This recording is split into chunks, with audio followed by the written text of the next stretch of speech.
Welcome to our Wednesday of Father Bible study. My name is John. I'm the pastor of First United Methodist Church in Mountain City and Trade United Methodist Church in Trade, Tennessee. Well, I want to apologize for not having a stream last week. I was at our annual conference, our annual gathering for United Methodist here in our part of the world, and I completely neglected to get one set up for you guys. So I'm sorry, but it made me, somebody asked me, well, what is annual conference? So I thought we'd spend today kind of talking about that. It's kind of a nerd topic. I mean, I enjoy talking about it, but if you're not into structures and things like that, then you might not find it interesting, but I do. All right. I want to share a mug with you today. I am sharing a mug from the Tennessee Aquarium. It's got cute little fishies on it, and it's a tiny mug. I really like it. We got this on one of our trips to the aquarium. The kids and I, when the kids were small, Gail worked nights, so I took them to the aquarium many times when we lived in Chattanooga. It was a good way to kill an afternoon or so. Kids like seeing the fish and playing in the water, and Gail got to sleep, so it worked out well. But I don't remember which trip this came from, but we've been to the aquarium many times, and it's always a good trip. Always enjoy going. All right, and let's see. Robert's in the house. Hey, Bob, how's it going? I hope you're having a good day there in Gray. The weather, when I came to work, the weather was sunny, beautiful blue skies, and I thought, oh boy, I'll get to mow the yard this afternoon. And now storm clouds are kind of rolling in, so I don't know what our day is going to bring. But, whatever the day may bring, we're going to enjoy it. So I hope you're having a good day as well. Well, as I said, last week I was at annual conference, and everybody knows what a conference is. Our annual conference is the yearly gathering of all the United Methodist churches in our, well, we call it a conference, in our annual conference. Our region, which would be a more corporate term, is like East Tennessee, Southwest Virginia, and just a little bit of North Georgia. This is actually the map of our conference and districts. We're in the Holston Conference. This part is East Tennessee. Here's Southwest Virginia, and that little bit about down below Chattanooga is part of our conference as well. So all the United Methodist churches in this area, in this annual conference, gather, and we gather at a very special place that I would love to show you guys. Here we go. We gather at Lake Junaluska, which is a conference grounds owned by the Southeastern Jurisdiction of the United Methodist Church. We'll get to that in a moment. But Lake Junaluska is on a lake in the mountains of North Carolina, and it features a lovely auditorium. That big white building in the middle is a round auditorium called the Stewart Auditorium, and it is 100 and some odd years old. Within the past 10 years, they've air conditioned it, which is a real blessing because we meet in early June. And even in the mountains of North Carolina, it can get really steamy there sometimes. It can also get really chilly.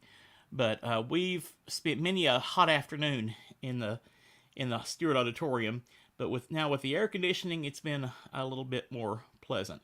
So this is part of the grounds of the conference center, the assembly grounds. The stone building on the right is a chapel.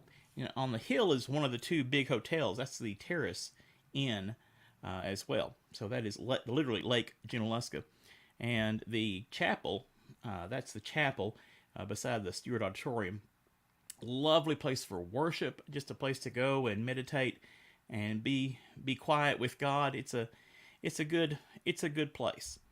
So we gather there to do the business of the church, and we worship and have reports about what God has been doing, what the church has been doing over the past year. It's always a good, basically a big family reunion, because for me as a pastor, we don't get a chance to see our clergy colleagues very often, especially if they're not serving in the same district as us. We don't get a chance to see them very often. So this is a good chance to catch up with folks, find out, hey, where are you serving now, and how's that going, and things like that. When our kids were small, they would be excited to see other pastors' kids that they got to meet at one appointment. Then we all moved away to different parts of the conference, and so they got to reconnect. So it's I take pride. I'll be honest about that. I'll take pride in the fact that our annual conference has the feel of a family reunion. As I was in seminary at Duke, I was a part of the North Carolina annual conference, and nothing. I'm not trying to say anything bad about that. They were very much more of a business oriented conference. It was very much more of a business meeting, and so the wives and the kids, or the husbands and kids, the spouses. Forgive me. I'm sorry. I've got to make sure I don't do that. The pastor's spouses and kids met elsewhere, but we met at I think it was the Jacksonville Civic Center or something. So there wasn't the place for the kids to ride bikes around the lake. There's a swimming pool on the other end of the lake. There's at Lake Junaluska. So there are places for families to be at Lake Junaluska, and I just think it's a neat thing. It adds to our worship when the families of the family of God are able to gather as well. You may have heard in the news over the past year and a half that all these churches are leaving the United Methodist Church and either going independent. Some are joining the Global Methodist Church. About a third of our Holston churches left the annual conference to go whatever direction they want to go, and about 16% of our clergy left the conference to go in different directions. I wish them well, but I will say that even despite having fewer numbers this year, our missions offerings and our hands-on, which is like a physical thing that we take up for different missions, food buckets, clothing and school supplies and things, they were almost what they were previously. They were really close. So that was good. And we had a really good time of worship. The leadership and our all respect and a shout out to our bishop, Deborah Wallace Paget. She provided excellent leadership, excellent preaching. She did a really fine job with the annual conference this year. It was very positive, focused on the future, focused on good things that we can do. We had a time of grieving churches that had left, but then we focused on the positives and focused on the future. So we had a really good annual conference. So let me just kind of run that down a little bit. Like I said, the annual conference would be the equivalent of a region in corporate America, a grouping of geographical grouping of churches. Our conference, like I said, is East Tennessee, Southwest Virginia, and we have a bishop who oversees the churches and the clergy in that region. We share a bishop with North Alabama, and that works well. She does a fine job of balancing her responsibilities, and I, for one, I don't feel neglected. No one has expressed a feeling of that she is distracted or not doing her all. It's amazing how she manages to make two conferences feel like they're her sole priority. Is amazing. So all respect to Bishop Wallace Paget, doing a fine job. So she oversees the sending of clergy to churches, oversees the life of the church in this region. And in the region, in our annual conference, we're divided up into a number of districts. We are part of the Three Rivers District, which is kind of the Johnson City up here in Mountain City, Elizabeth, and Greenville area. They include Greenville? Ooh. We will probably be redistricting again, and that's fine. We'll just be adjusting to how the churches are aligned and things like that. So we'll be seeing how that shakes out. But our district meets on a regular basis for more hands-on, more localized ministries, a chance for clergy to gather and worship. Sometimes it's nice to be in worship and not have to conduct it or write a sermon or things like that. It's nice just to be a worshiper instead of a worship leader. Although, don't get me wrong, I absolutely love leading worship. I didn't think I would when God first called me. I thought, I don't know about this, Lord. But leading worship and preaching is a true joy, and I really love what I do. So that's a good thing. So our districts, there are 9 currently. That probably will change. we'll see. Our district is led by the very capable Reverend Larja Cranford, and she is just now finishing up her term, and is going to be going off and doing a therapy ministry.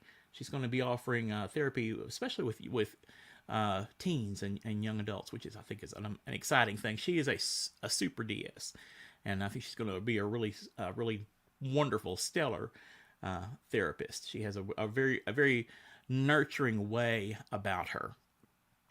We're getting a new DS and a new assistant DS, which I look forward to meeting a little bit later on. That will be good.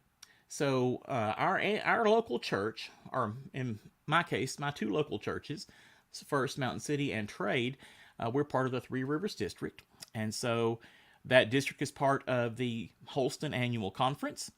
The Holston Annual Conference is a part of the Southeastern Jurisdiction, the owner of the Lake Junaluska Assembly, and then the jurisdiction is a part of the General Conference, and the General Conference is the body that speaks for all United Methodists worldwide, and that body gathers every 4 years. Pandemic messed that up in a big way. We're going to be having the 2020 General Conference here next year in 2024. So yeah, it's been a real treat. What that's done with our structure and with our organization and stuff, but we'll figure it out. We will figure it out, and then we'll go on from there. But the General Conference are the ones who set up. There we go. Oh, set up our Book of Discipline, and you see this is the 2008 version. They've been getting coming out online in electronic versions and online since then. So you can Google Book of Discipline, or just go to umc.org and get the latest version and get it for free. So this is just one I had handy. But this lays out the structure of our United Methodist Church, and I don't see my book of resolutions. It's somewhere on my bookcase. Okay, it also lays out our beliefs as United Methodist. So the General Conference, which is all the annual conferences and churches worldwide, are the ones who can speak for the United Methodist Church and lay out our beliefs and our structure. Our polity is the technical term. The split between us and the Global Methodist and some other folks has been rather unpleasant. They've honestly said some things that aren't true. We as United Methodists are still committed to the Lordship of Jesus Christ. We still believe that Jesus is the only way to God, that Jesus is the only Son of God, made flesh by the Virgin Mary, really was crucified under Pontius Pilate. He really died and rose from the dead. We shouldn't have to defend that, but there have been folks who say that we don't believe in the Godhood of Christ and some nonsense like that. So people say all sorts of stuff. But we gathered, like I said, last week to have a really good worship, and I apologize for not having something put together for you guys. So now I'm kind of laying out our structure, kind of why we do that, so that we can look at all our ministries and vote on our conference budget and things like that. We had a really good meeting this year. So next week we'll be getting back into our study, and I'll probably spend a little bit of time talking about some of the doctrines and beliefs of the United Methodist Church, maybe a little bit later on, but we'll get back into our Bible study next week. So I hope you guys have a blessed week, and until then, you take care, and we will see you next time. God bless. Bye-bye.